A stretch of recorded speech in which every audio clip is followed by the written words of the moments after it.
Coucou tout le monde, j'espère que vous allez bien. Je suis ravie de vous retrouver aujourd'hui pour une vidéo un peu spéciale. J'avais envie de faire une vidéo blabla tricot que vous m'avez inspiré par rapport à tous les commentaires que j'ai reçus sous mes vidéos tricot. J'en ai mis que 4 en fait. Et j'ai eu un super accueil. Vous avez été très nombreuses à me poser plein de questions et sur YouTube et sur Instagram, à me demander de nouveaux patrons, de nouvelles explications, de nouveaux modèles. Donc je trouvais ça vraiment super sympa. Et j'ai eu aussi des commentaires qui me disaient waouh, qu'est-ce que j'aimerais tricoter comme ça, qu'est-ce que j'aimerais pouvoir faire ça.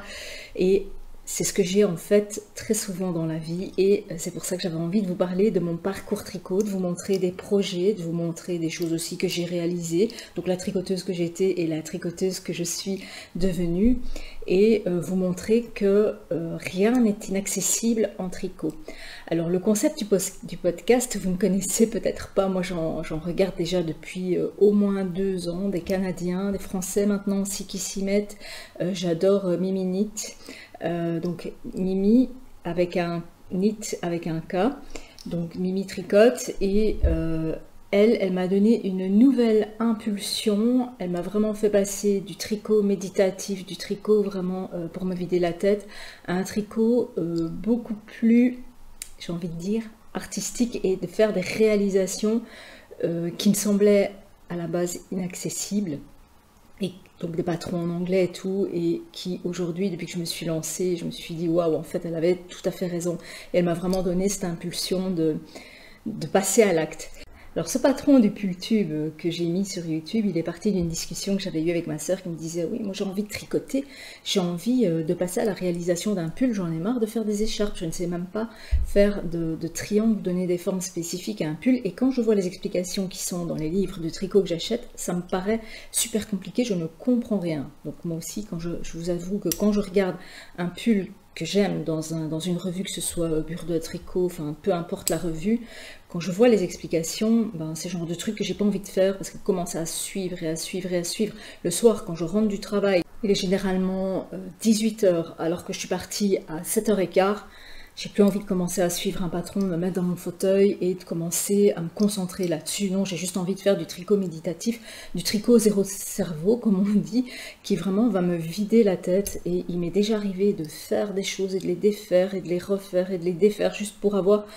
Enfin, juste pour faire du tricot qui me vide réellement la tête, quoi. Juste faire les gestes du tricot. Alors ben moi j'ai commencé à tricoter quand j'avais 6 ans, je me souviens, j'ai une image qui me reste en tête, je vois ma mère en train de faire des mitaines et de tricoter à 4 aiguilles avec une 5e aiguille volante. Et à l'époque, donc c'était dans les années, c'était en 76, et elle avait des très grandes aiguilles, il n'y avait pas encore les courtes pointes comme maintenant, des doubles pointes mais de 30 cm, et elle faisait tous ces petits doigts quoi, avec ces grandes aiguilles, et j'étais scotchée sur ce qu'elle faisait.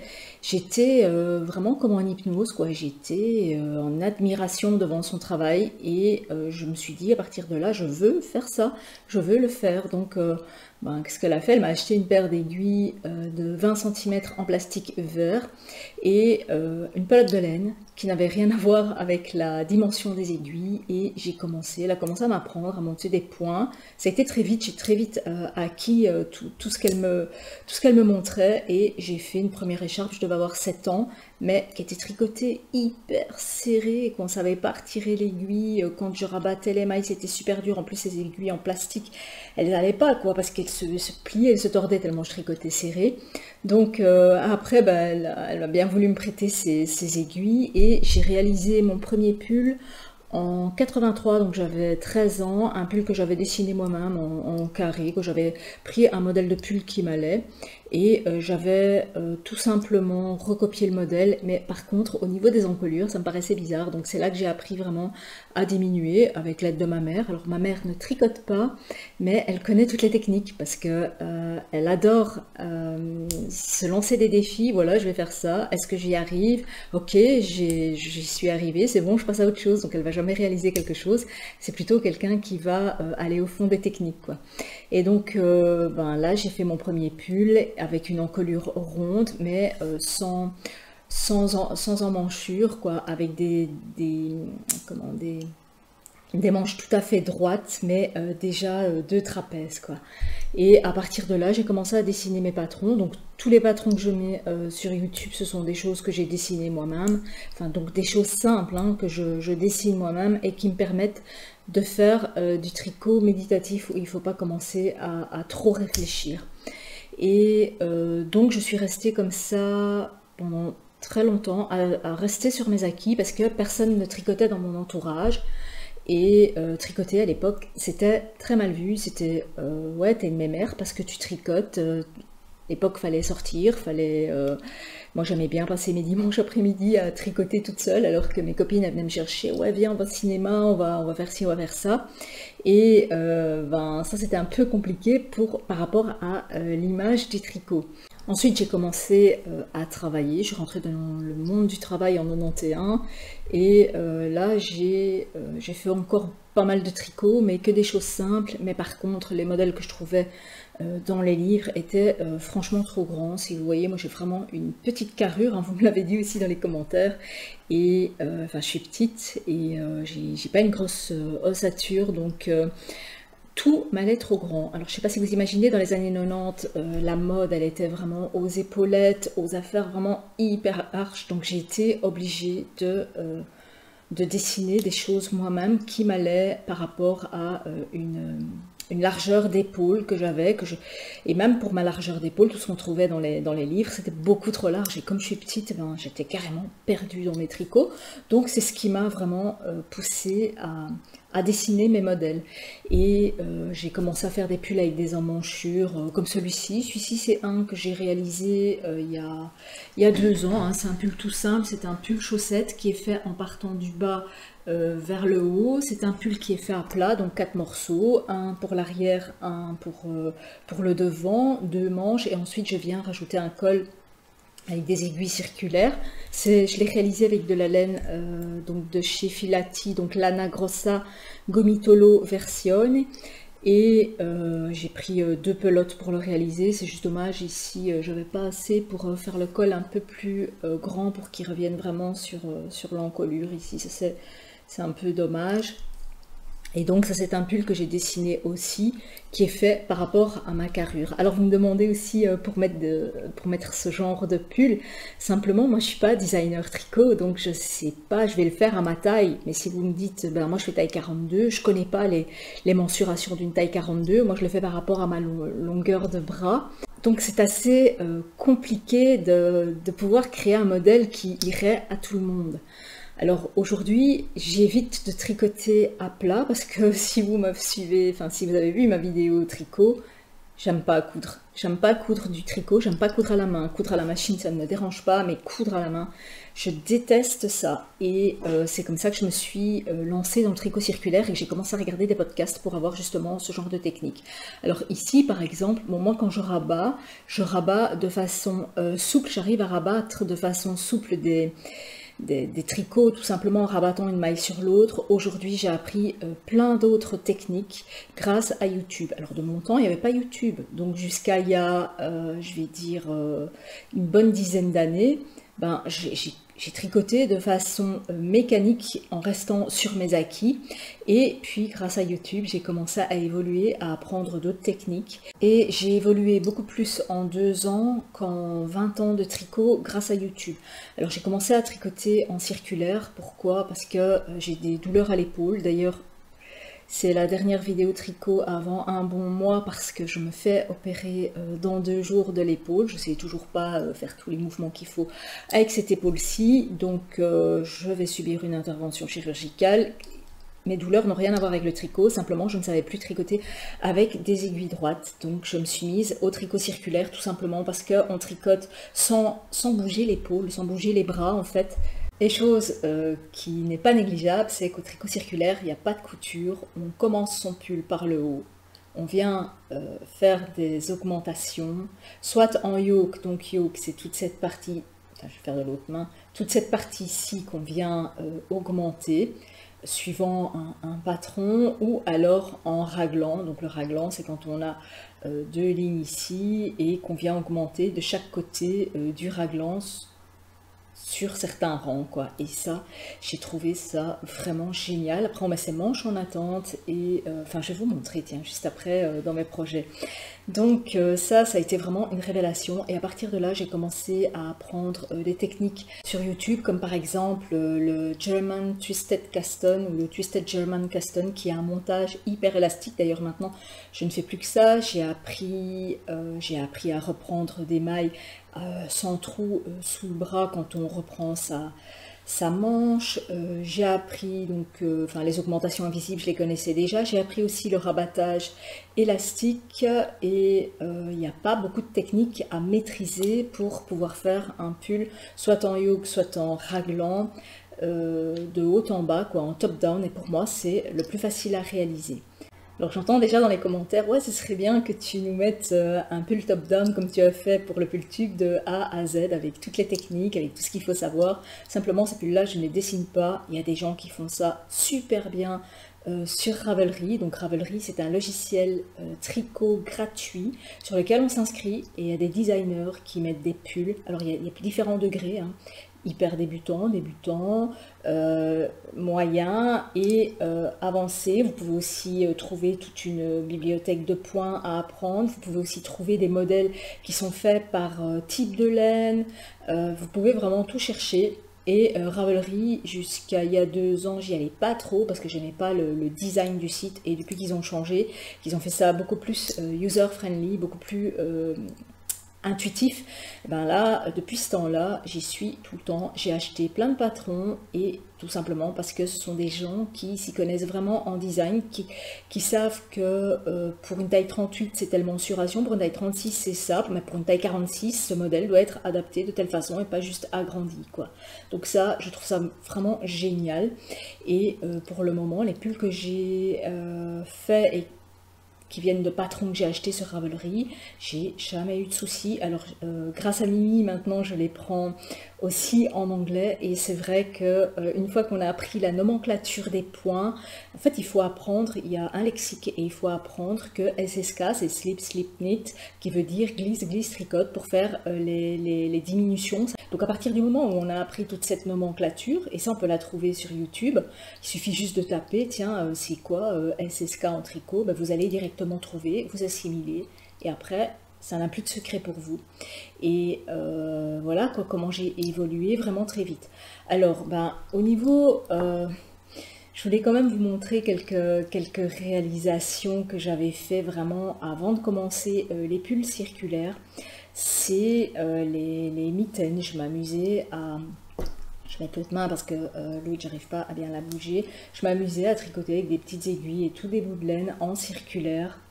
Des mitaines par exemple, comme ceci, avec des petites torsades pour vraiment apprendre les techniques de rabattage, pour vraiment me faire la main sur le circulaire. Et ça a été très vite. Enfin, je faisais déjà mes cols, hein, mais ça a été vraiment très vite. Je me suis aussi amusée à faire des mitaines. Est-ce qu'on les voit bien, mes mitaines, avec les doigts? Ici, je me suis amusée à prendre la technique du tricot tubulaire. Je déteste, je préfère travailler en Magic Loop. Alors le Magic Loop, c'est quoi? Bien, le Magic Loop, ça permet tout simplement de travailler en rond des plus petits diamètres, mais sur un long câble. Alors le secret du Magic Loop, c'est la longueur du câble, hein. Parfois on n'y arrive pas tout simplement parce que le câble est beaucoup trop court. Ici c'est un câble de 75 et pourtant mes aiguilles font quand même 13 pouces. Donc ça ce sont les aiguilles Xiaogu de 13 pouces. Je pourrais aussi vous faire une vidéo sur le matériel, tiens, que j'ai, si ça vous intéresse, avec toutes mes aiguilles circulaires. Mes aiguilles droites généralement c'est du bois ou du bambou, mais les aiguilles circulaires j'en ai quand même pas mal et je pourrais vous montrer tous ces kits. Et donc le secret du Magic Loop, c'est vraiment la longueur du câble et ça permet de travailler en circulaire. Tout simplement, on prend comme ceci et on vient travailler ici en passant son fil sur le dessus. On vient prendre la maille et on vient tricoter. Tout simplement comme ça. Enfin, je ne vais pas le faire ici parce que c'est pas le sujet de la vidéo, mais c'est une technique que j'adore aussi pour faire les manches dans ce cas-ci. Alors, ben, puisque j'y suis, je vais vous montrer ce projet que je faisais avant d'être bloquée avec mon épaule. Donc, c'est un pull top-down que je commence par le haut et que je tricote en rond vers le bas. Donc ici j'ai déjà fait une manche complète ici, et là je dois terminer l'autre manche quand j'y arriverai quoi, avec mon bras. Et ici vous voyez que le dos est plus haut que le devant, c'est tout simplement avec la technique des rangs raccourcis, et je fais les rangs raccourcis à l'allemande dans ce cas-ci parce qu'ils sont complètement invisibles. Alors le patron que j'ai utilisé, c'est un patron de Regina Mosmer, qui est traduit en français, c'est le patron raglan basique. J'adore, il coûte cher, il coûte 20 €, mais en fait il n'est pas si cher que ça parce que vous avez ce patron dans 14 tailles et 10 types de fils différents. C'est-à-dire que vous les avez pour des figurines, pour des décas, pour des bulky, donc pour toutes les grosseurs de fils différents, vous avez toutes les explications. Donc le modèle 1, c'est pour un échantillon de 26 à 39, le modèle 3, c'est pour un échantillon de 23 à 34 mailles, le modèle 4 c'est pour 22 à 33, et moi ici je réalise le modèle 10 je pense, et le modèle 10 il se réalise avec un échantillon de 14 à 21 mailles, donc ça correspond à la laine de chez Zeeman, tricotée aux aiguilles numéro 6,5. Donc ça, celui-ci il est réalisé avec de la laine de chez Zeeman.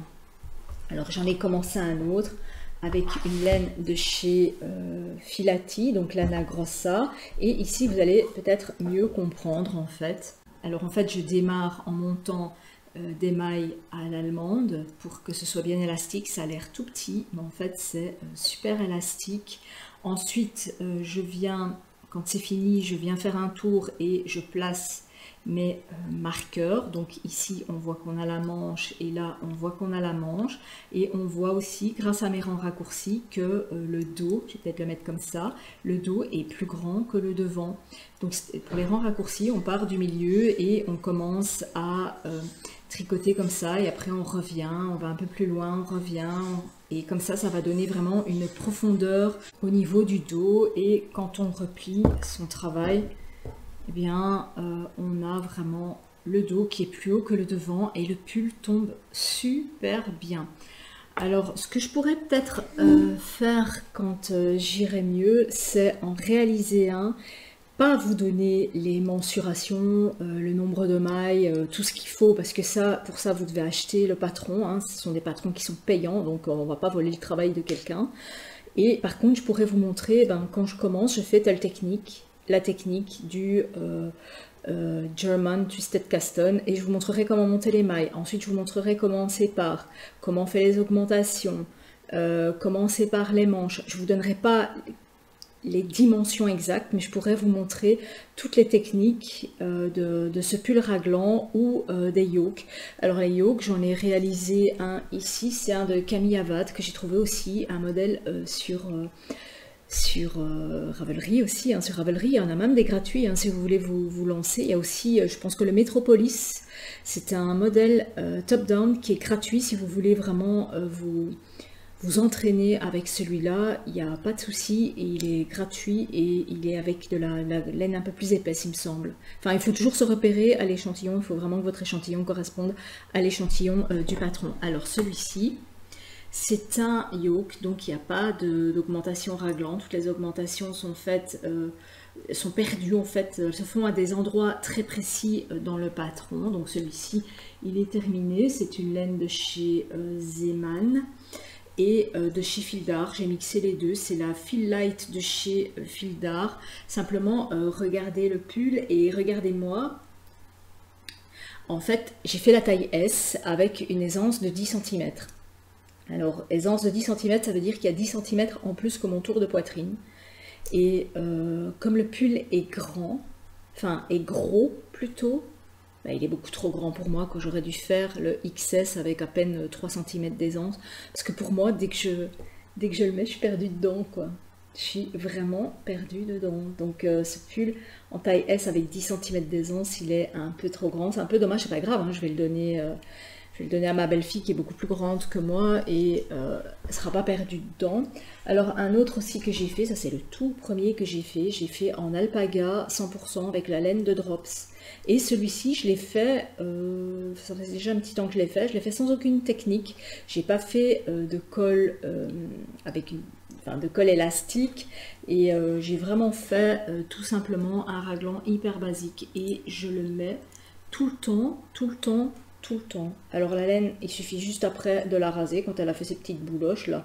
Mais alors ce pull, il ne bouge pas, il est super fin et il tient super chaud. Alors vous direz, tu tricotes toujours du noir. Bah, pour le moment, je suis dans ma période où j'ai envie de pull noir parce que je suis en train de remplacer tous mes basiques noirs. Donc c'est pour ça en fait que j'avais pris des basiques, tous mes basiques que j'avais achetés en magasin qui me tiennent pas chaud et qui sont boulochés et qui ont bougé, qui sont trop vieux. Je les remplace, en fait je les fais moi-même maintenant et je les tricote avec de la laine qui tient bien chaud parce que moi je suis quand même assez frileuse. Donc ben, vous avez vu les réalisations que je faisais quand j'avais pas envie de réfléchir, donc ces pulls qui sont en fait des carrés. Enfin, je les ai fait surtout vraiment pour vous prouver que on peut passer de la réalisation d'une écharpe à un pull assez facilement. C'est vraiment pour vous donner confiance en vous. Alors l'évolution, ben moi j'ai tout appris sur YouTube parce que il n'y a personne près de chez moi, il n'y a rien, quoi. Il n'y a pas de cours de tricot, il n'y a pas de personne qui tricote, donc voilà quoi. D'ailleurs quand je dis à certaines personnes, enfin au boulot surtout, il y a des gens qui m'ont dit quoi, toi tu tricotes, toi? Donc je dis mais c'est quoi ça, c'est assez péjoratif quoi, ça veut dire quoi, moi je tricote? Et là on m'a dit mais t'as pas du tout le physique à tricoter. Alors si quelqu'un sait c'est quoi le physique pour tricoter, qui me le dise parce que ça j'ai pas très bien compris. Donc j'ai demandé c'est quoi en fait un physique pour tricoter, c'est quoi le physique qu'il faut avoir pour tricoter. On m'a dit oui mais quand on te voit avec tes Doc Martens, tes blousons en cuir, avec tes clous, on se demande vraiment, je t'imagine pas en train de tricoter quoi. Je dis, ben, comme quoi il faut jamais se fier aux apparences. Alors j'évoluerai encore très certainement parce que pour l'année 2021 j'ai envie d'apprendre le jacquard. Vous avez parfois l'impression que je connais tout en tricot, mais non, hein, je suis pas experte en tricot et pourtant je réalise quand même pas mal de trucs. Donc il n'y a pas besoin d'être expert, il n'y a pas besoin de tout connaître pour savoir. Il faut vraiment se dire voilà, se fixer un objectif. J'ai envie de réaliser ça. Les techniques c'est ça, ça, ça, ça, ça. Moi j'ai eu plus de mal à savoir où placer mes rangs raccourcis et j'ai compris grâce à ce patron-ci parce qu'ici c'est détaillé point par point. Donc j'ai réussi à comprendre la mécanique des rangs raccourcis. Et voilà, quand je me fixe encore d'autres objectifs, comme je vous dis pour 2021, j'aimerais bien apprendre le jacquard, me faire des pulls en yoke en jacquard parce que j'adore ça. Et tous ceux que je vois en magasin, bah, c'est toujours en acrylique ou des jacquards qui sont beaucoup trop grands pour moi. Donc je vais me décider à en faire et à apprendre cette technique. Enfin, dès que j'irai mieux avec mon épaule, bien entendu. Et je me disais que je pourrais aussi vous faire d'autres podcasts pour vous montrer les patrons que je réalise, quelles sont les techniques que j'ai utilisées et les projets réalisés que j'ai trouvés et qui en valaient la peine sur Ravelry. Alors pour le moment, j'ai acheté pas mal de patrons qui sont des patrons que j'ai vus chez d'autres podcasteuses tricot parce que ils ont été réalisés et je sais que ils ont été réalisés assez facilement et qu'elles n'ont pas rencontré de problème pour les réaliser. Donc je me dis, bah, moi aussi je vais me lancer et ce sont des patrons qui me plaisent, quoi. J'adore tout ce qui est basique en fait. J'ai aussi pris le Whitmore, ça c'est à cause de Mimi, hein. Ça c'est vraiment à cause de Mimi que j'ai pris ce Whitmore. Elle en a parlé en long et en large dans tous ses podcasts, elle l'a réalisé, je le trouve tellement magnifique. Alors je me suis abonnée à l'hashtag aussi, hein. Donc sur Instagram vous avez des hashtags et tous les noms des patrons que vous trouvez sur Ravelry, vous pouvez les mettre avec un hashtag dans Ravelry et dans Instagram et vous voyez vraiment tous les modèles que les gens ont réalisés et ça vous permet vraiment de vous faire une idée par rapport aux laines, aux couleurs, à tout ce qu'ils ont réalisé, quoi. Et je trouve ça vraiment génial. Bah voilà, je vais terminer ici. J'espère que cette vidéo vous aura plu. J'ai vraiment hâte de me remettre parce que j'ai vraiment beaucoup de mal. Donc en ce moment, j'ai à peine terminé une paire de chaussettes que je vous mets ici pour mon homme parce que c'était la seule chose que je savais faire avec avec mon bras qui me fait terriblement mal, et j'espère vraiment vite pouvoir me remettre pour pouvoir reprendre le tricot et pouvoir partager avec vous. Ah oui aussi, près de chez moi il n'y a pas de détaillant de laine, je dois me taper 40 minutes en voiture pour avoir un magasin de laine, pour trouver le premier magasin de laine, et ce sont des laines assez commerciales. Alors ici récemment j'ai découvert pas mal de nouvelles laines. J'aime bien la laine Drops que je trouve sur Etsy. Sur Etsy, faites attention aux frais de port, hein.